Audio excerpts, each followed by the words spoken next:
के बीच विश्व युद्ध थमने का नाम नहीं ले रहा। एक और इजरायली सेना हमास पर लगातार हमलावर है, लगातार गोले बरसा रही है, तो वहीं इस वक्त हमास की हालत दिन ब दिन खराब होती जा रही है।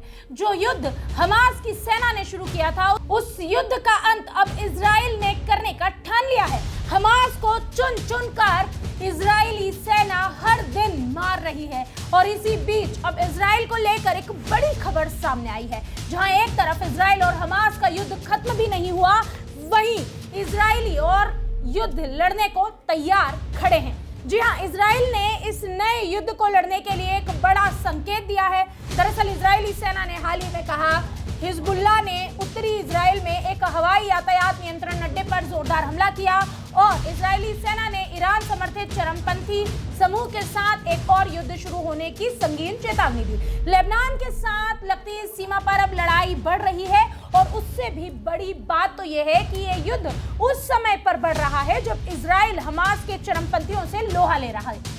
इस स्थिति को देखते हुए अब अमेरिका द्वारा कूटनीतिक कदम उठाए जाने की भी जरूरत पड़ चुकी है। बता दें, एंटोनी ब्लिंकेन इजराइल आने की तैयारी में है।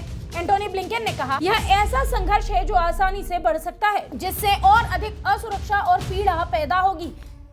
इजराइल और हिजबुल्लाह के बीच सीमा पार लड़ाई ने क्षेत्रीय संघर्ष रोकने के अमेरिका के प्रयास को जटिल बना दिया है। हिजबुल्लाह के हमले पर इजरायली सेना ने कहा, हिजबुल्लाह ने माउंट मेरोन पर एक संवेदनशील हवाई यातायात नियंत्रण अड्डे पर हमला किया, लेकिन हवाई रक्षा प्रणालियों पर कोई असर नहीं पड़ा।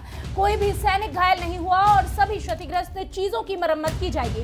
गाजा में इजराइल के युद्ध के बीच यह हिजबुल्लाह की ओर से सबसे गंभीर हमलों में से एक है। इजरायली सेना के chief of staff lieutenant colonel Herzi Halevi ने भी अपना बयान दिया और कहा, हमास के सहयोगी हिजबुल्लाह पर सैन्य दबाव बढ़ रहा है, या तो यह प्रभावी होगा या हम एक और युद्ध की ओर बढ़ेंगे।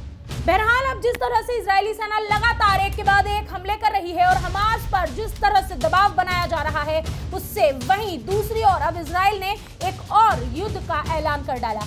इस पर आपकी क्या राय है? क्या ये युद्ध कभी थमेगा? आपको जो भी कहना है कमेंट बॉक्स में हमें जरूर बताएं। वीके न्यूज, राष्ट्र के नाम।